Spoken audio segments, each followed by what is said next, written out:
आज मैं आपको सिखाऊंगा किसी भी टारगेट अकाउंट का मेथड कैसे बनाते हैं। मेथड बनाने के लिए हमें रिपोर्ट्स के बारे में पता होना चाहिए। आज मैं आपको स्पैम और बुली रिपोर्ट के बारे में समझाऊंगा। किस किस अकाउंट पर स्पैम लगेगा। सबसे पहले उन अकाउंट्स पर स्पैम लगता है जिस अकाउंट के बायो में किसी दूसरे प्लेटफॉर्म का लिंक हो, जैसे कि यूट्यूब, वेबसाइट। दूसरा, उन अकाउंट पर लगता है जिस अकाउंट में फॉलोइंग ज्यादा हो और फॉलोअर्स कम होते हैं। साथ में उन अकाउंट्स पर जिनमें बिना पोस्ट के भी बहुत सारे फॉलोअर्स होते हैं। ऐसे अकाउंट्स स्पैम में काउंट होते हैं।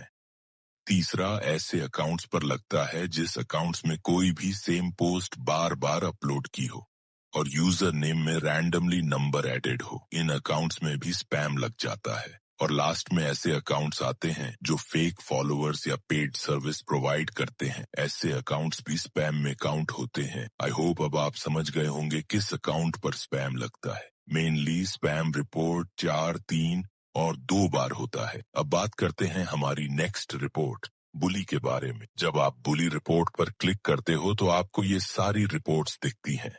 बुली मी वाला ऑप्शन हम किसी अकाउंट पर यूज नहीं करते, ये बस सीबी में यूज होता है। और बुली अ फ्रेंड तब लगता है जब टारगेट अकाउंट में किसी लोकल पर्सन का अकाउंट मेंशन हो या उसके बायो या यूजर नेम में किसी को टारगेट किया हो। अब बात करते हैं आई डोंट नो देम वाले ऑप्शन की। ये तब लगता है जब कोई अपने अकाउंट में किसी सेलिब्रिटी को या किसी ब्रांड को मेंशन करता है या फिर किसी ग्रुप और कम्युनिटी को इनडायरेक्ट और डायरेक्ट वे में टारगेट करता है, जैसे कि यूजर नेम या बायो में fuck you, loser, you are dumb, etcetera जैसे वर्ड्स या कोट्स लिखे हों। बुली रिपोर्ट भी 4 से 2 बार तक लगती है। सेल्फ रिपोर्ट के बारे में तो चलिए शुरू करते हैं।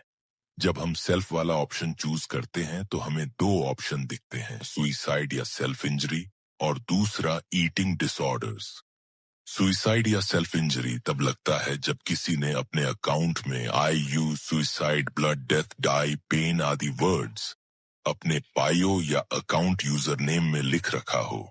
सेल्फ तब भी लगता है जब कोई डिप्रेशन भरे कोट्स अपने अकाउंट में लिखता है या फिर किसी की प्रोफाइल पिक्चर या पोस्ट में blood, injured body, body cuts आदि की पिक्चर हो। मेनली सेल्फ प्राइवेट अकाउंट को लिए भी लगता है। अब बात करते हैं ईटिंग की। ये ऑप्शन समझ न आए तो कोई बात नहीं, क्योंकि ये ज्यादा यूज नहीं होता, पर मैं आपको फिर भी बता देता हूँ। ये तब लगता है जब कोई पोस्ट या स्टोरी स्टार्विंग, पर्जिंग या एक्सट्रीम डाइटिंग प्रमोट करे, जब कंटेंट टिप्स देता है कि कैसे खाना अवॉइड करें या वेट डेंजरस तरीके से लूज करें। ऐसे अकाउंट्स पर सेल्फ लगता है। सेल्फ 4 बार से ज्यादा नहीं लगता। अब बात करते हैं हमारे नेक्स्ट रिपोर्ट, हेट के बारे में। ये रिपोर्ट अच्छे से समझना, ये बहुत से अकाउंट पर लगता है। इंस्टाग्राम पर हेट रिपोर्ट ऑप्शन कब यूज करना चाहिए, बहुत लोग कंफ्यूज होते हैं। चलो सिंपल लैंग्वेज में क्लियर करते हैं। जब किसी अकाउंट में किसी दूसरे इंसान या कम्युनिटी के लिए गलत लिखा हो या अकाउंट के नेम या बायो में गालियां लिखी हो, तब हेट लगता है। स्कैम एंड फ्रॉड रिपोर्ट तब लगती है जब किसी अकाउंट में पैसों से रिलेटेड कुछ भी हो, जैसे कि किसी को पैसे देना या किसी से लेना। हम ये रिपोर्ट तब करते हैं जब किसी अकाउंट में मनी, पेड, बाय, सेल जैसे वर्ड्स लिखे हों। और ये रिपोर्ट तब भी लगती है जब कोई अपने अकाउंट में किसी करेंसी का साइन लगाता है।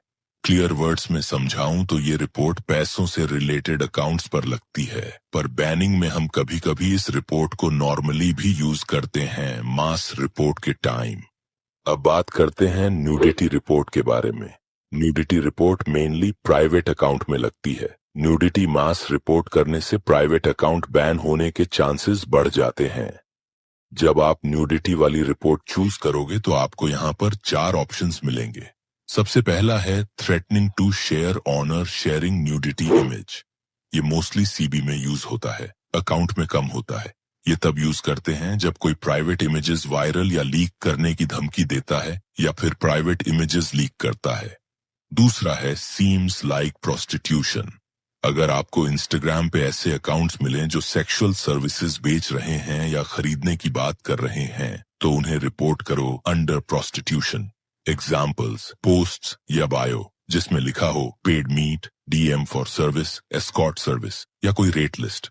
पैसा, गिफ्ट्स या फेवर्स के बदले सेक्सुअल एक्टिविटी ऑफर करना। ये क्लियर केस होता है कि वो अकाउंट इंस्टाग्राम रूल्स के अगेंस्ट है, इसलिए सीधा प्रोस्टिट्यूशन रिपोर्ट ऑप्शन सेलेक्ट करो। तीसरा ऑप्शन है सीएम्स लाइक सेक्सुअल एक्सप्लॉयटेशन। अगर आपको इंस्टाग्राम पर ऐसा कंटेंट या प्रोफाइल पिक्चर मिले जिसमें माइनर को सेक्सुअल वे में दिखाया गया हो, या फिर किसी को फोर्स, ब्लैकमेल या पैसे के बदले सेक्सुअल एक्टिविटी करने पर मजबूर किया जा रहा हो, तो उसको रिपोर्ट करो अंडर सेक्सुअल एक्सप्लॉयटेशन, न्यूडिटी और सेक्सुअल एक्टिविटी।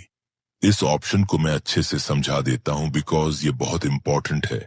अगर आपको इंस्टाग्राम पर कोई ऐसा अकाउंट या पोस्ट मिले जिसमें अडल्ट न्यूडिटी या सेक्सुअल एक्टिविटी दिख रही हो, तो आपको रिपोर्ट करना चाहिए under nudity and sexual activity.